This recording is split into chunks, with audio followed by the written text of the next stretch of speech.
when people say, what does it mean to support Israel?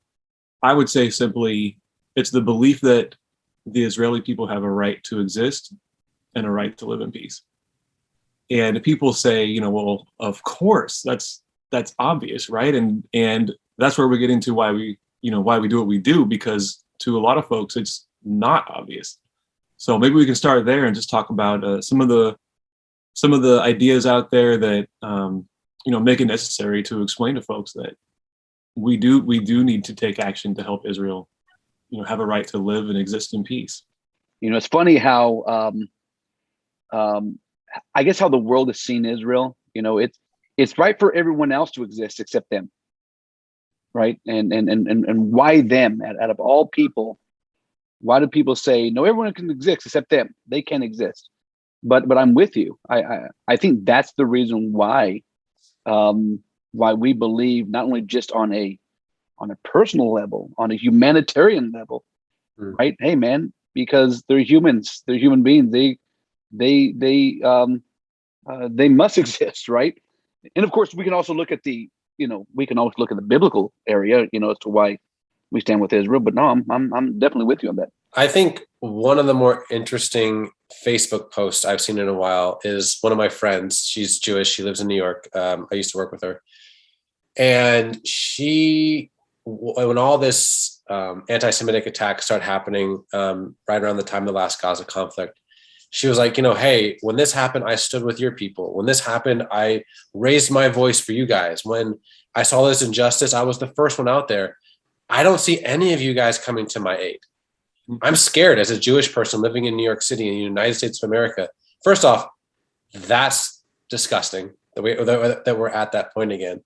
But I think for a lot of us, it's, are they really maligned? Because I, to a certain extent, the United States of America still is probably one of the safest places to be a Jewish person in the history of the world. And so there's still that kind of, are we blowing this out of proportion?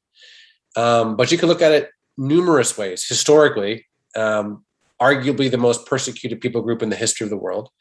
You can look at it from around the world. There's still a bunch of countries in this world that you cannot go to with an Israeli passport.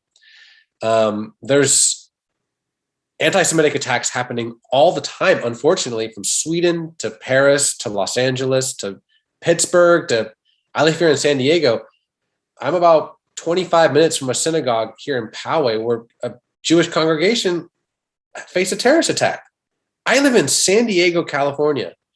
And I think it's easy to, and I don't know if it's necessarily apathy, which I'm sure there is a lot of apathy, but I think it kind of goes back to that original concept, which is the hatred of the Jewish people or the suspicion of the Jewish people or I don't care about the Jewish people.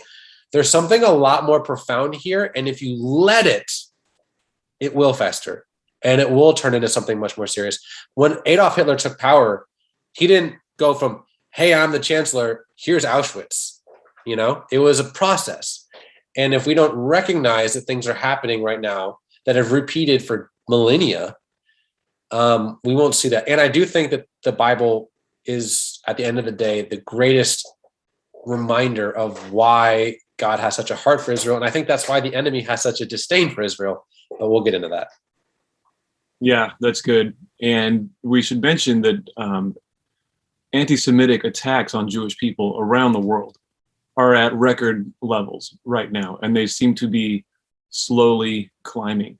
And so, like you mentioned, Raj, it wasn't just an overnight thing. It's this trend that you see that keeps getting more and more, and it can only happen if people don't speak out. And I think Christians have a unique ability to speak out because there are a lot of us, and because of the beliefs that we hold that come from the Bible and the values that come from the Bible. And so when you see a people group, any people group being maligned or attacked or what have you, then you have a moral obligation to speak up.